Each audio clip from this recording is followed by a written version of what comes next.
Good evening, ladies and gentlemen. Now, I'm going to start the vlog by saying, for those of you that have been following my channel for a while now, you probably will recognize that noise.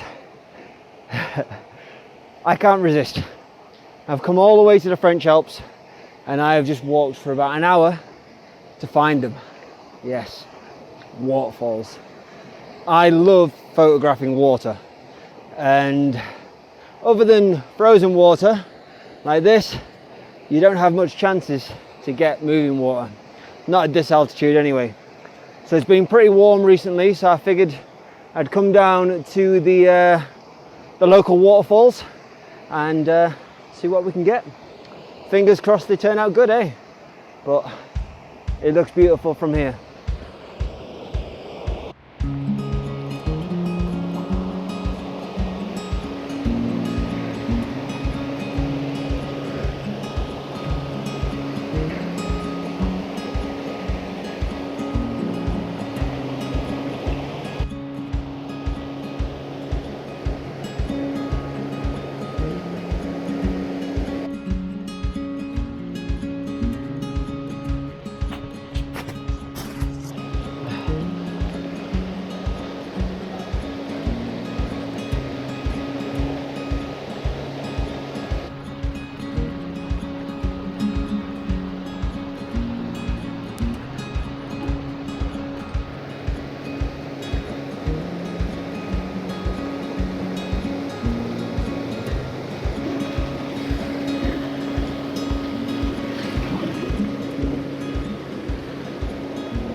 So I've made it to my perch, and you wait until you see what I'm looking at.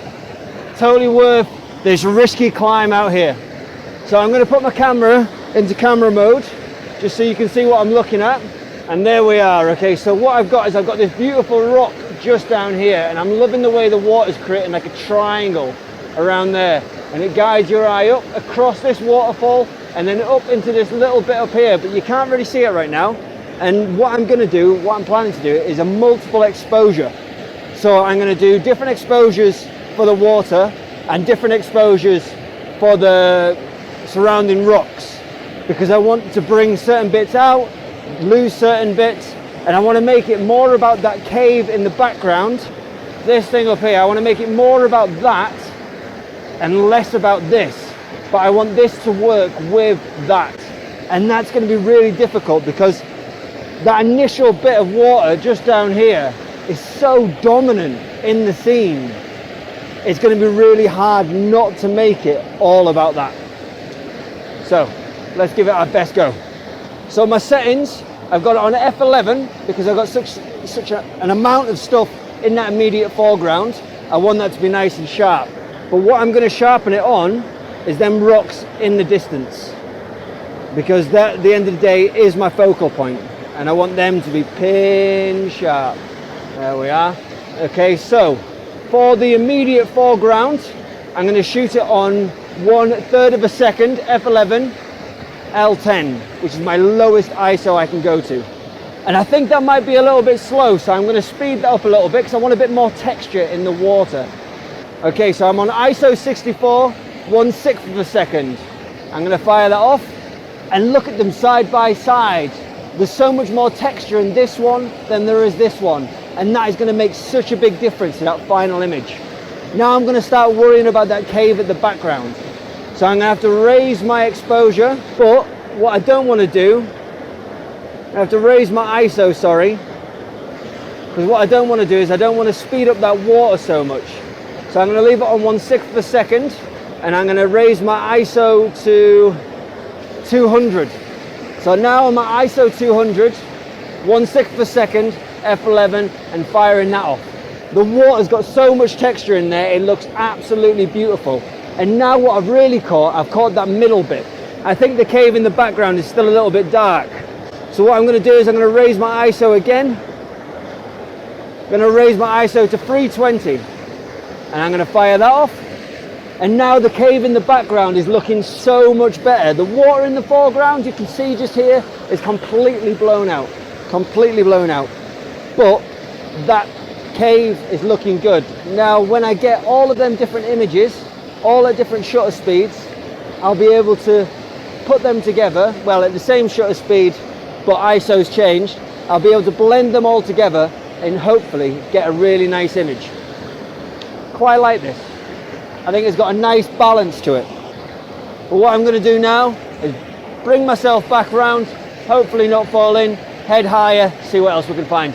First waterfall, absolute winner.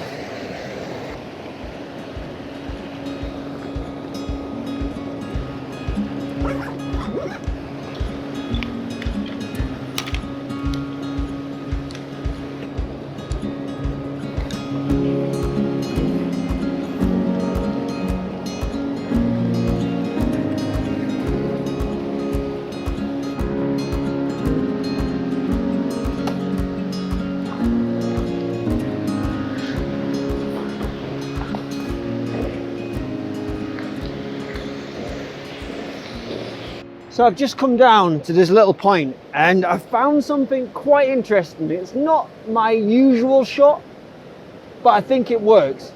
It's a bit more of an experiment, so give me a little bit of leeway, but I think it's a nice image. But I do need to get set up and then I'll show you on the back of the camera. I'll see you there. So I've got my scene all set up. Like I said, it's an experiment. I've gone for the 15 to 30 mil and I'm shooting close to what I'm saying. But this is myself. So I've got this lock coming in this way, this lock coming in this way, all guiding. We've got a section of water down here. The waterfall coming up, and I really like the section of snow here.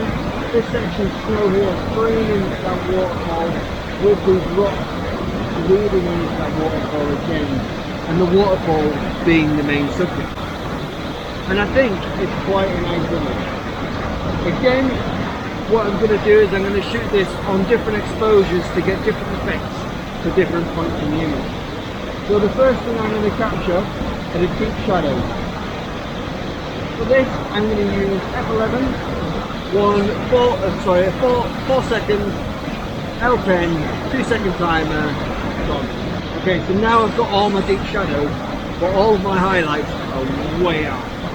Okay, so I'm going to drop that exposure. I'm going to capture the top of the snow. I'm going to go for the very high points because I don't want them to be blown out either. So I'm going to shoot this on 1/6 a second, F11, L10. Okay, so all of my snow now is much more detailed. As you can see just here, up this side, it's a lot more detailed. Okay, so now I'm going to shoot the water. For the water, I'm thinking 1.5 seconds, not too long, not too short, still F11, L10, firing it off. And I quite like that. It's got a bit of texture, but it's not overpowering. So what I'm going to do now is going to have a little flick through the images. As I flick through, you'll see them disappear. I think this is going to be a nice shot. Again, a bit of an experiment. And before it gets dark, I'm going to see if I can find one more waterfall and see what we can get a little bit higher up. I had a little look further upstream, but I think this is as high as we're going to get. It's starting to get dark now. I am way off the beaten track, so I don't want to get stuck out here.